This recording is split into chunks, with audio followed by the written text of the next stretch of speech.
Hi, my name is Marco, and welcome to the Model Gene. Today, I'm going to be discussing some of the best and worst covers from March 2023. Let's kick things off with Marie Claire China, featuring the Loewe Anthurium flower on Xiaowen Chu.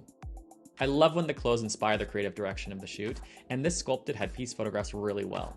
So much of what gets churned out season after season is boring and redundant, so I appreciate how Jonathan Anderson includes some surrealism into his collections to wake the consumer up and inspire photographers to interpret his vision. Jisoo from Blackpink is on the cover of Vogue France, wearing Dior, of course, since she is one of their brand ambassadors. One thing that sticks out here is this area behind her elbow, where it is hard to distinguish her hair from the dress, which is throwing off the balance of the photo. Beyond that, I think the cover is fine, but I do want to mention the photographer for a minute. Hugo Comte shot the cover of Dua Lipa's Future Nostalgia album, and the styling as well as the hair and makeup made every subsequent project look like it was from the same shoot. It was always some variation of a choppy PC haircut with movement, desaturated shadows, and cool-toned highlights. I had no idea this cover was shot by him when I first saw it, which shows the pitfalls of having your photographic style so closely linked to a specific hair and makeup look. He is still in his 20s, so I'm looking forward to seeing what his style evolves into in the next 10 years. Vogue Italia has Gisele Bündchen on their cover, and although photographer Raffaele Pavarotti is no relation to Luciano Pavarotti, Gisele is embodying an operatic diva.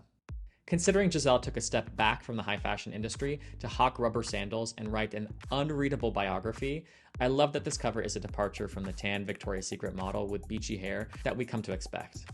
She was one of the last real supermodels before Instagram models took over, extraordinarily gifted at the verb modeling, not just looking like the noun model.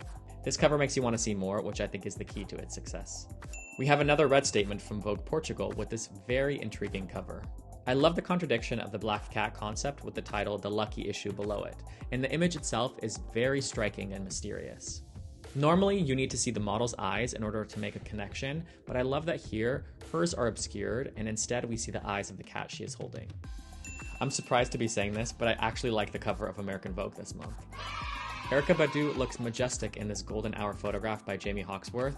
The way her hair is being blown back is adding some movement to a statuesque pose, and the reflective nature of her coat works really well with this lighting. If you would have put the cover images from American Vogue and British Vogue next to each other, I would have incorrectly guessed their owners, due entirely to this photo of Rihanna, A$AP Rocky, and their newborn. It looks like Inez and Minoud are doing Annie Leibovitz cosplay this month with their lighting that does not match the scene. After seeing the other photos from the shoot, I'm surprised that they landed on this one for the cover. The others seem much stronger. My least favorite cover is ID Magazine with Kaya Gerber, of course referencing her mother Cindy Crawford's Pepsi ads. As always, Kaya is giving zero energy to the camera.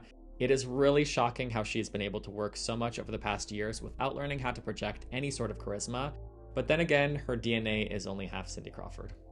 The styling looks like it's a reference to Lady Gaga's Telephone music video for whatever reason, but overall, Tyler Mitchell has given us nothing to sink our teeth into with this cover, besides a sad-looking little girl with a famous mom. To shift gears to men's fashion magazines, first up is VMAN. Jaden Smith is on the cover, not sure what he is promoting besides supporting his father assaulting Chris Rock at the Oscars the year before, but with men's fashion magazines, they will choose an actor's child over a working male model 9 times out of 10. It is hard to tell what the headdress is about, but I think the image would have been stronger without the necklace. For black and white images with high contrast, like this one, you should be able to squint to see what needs editing out. GQ Hype has that elevator guy from TikTok on the cover, an image that looks straight from a bad ecom shoot. NUMERO Netherlands has Asher Angel on their cover, who, despite allegedly being an actor, is giving absolutely nothing in the face.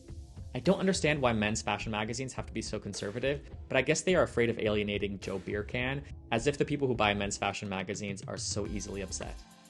ESQUIRE Germany has an actual model, Rishi Robin, on their cover, and I'll start with the good aspects. 10 years ago, clients would not even dream of putting an Indian model in their show, not to mention on the cover of a magazine, so I'm happy to see that there has been some progress being made. India is such a huge market for the luxury fashion industry, it has forced designers and editors to re-examine their castings and include more diversity. With that being said, the twigs sticking out on the side seem very amateur for a portrait. The cover would have been stronger if it was cleaner. Besides that, I like the overall color scheme, how the blue offsets the yellow title, and how nicely the white blazer looks with his skin tone.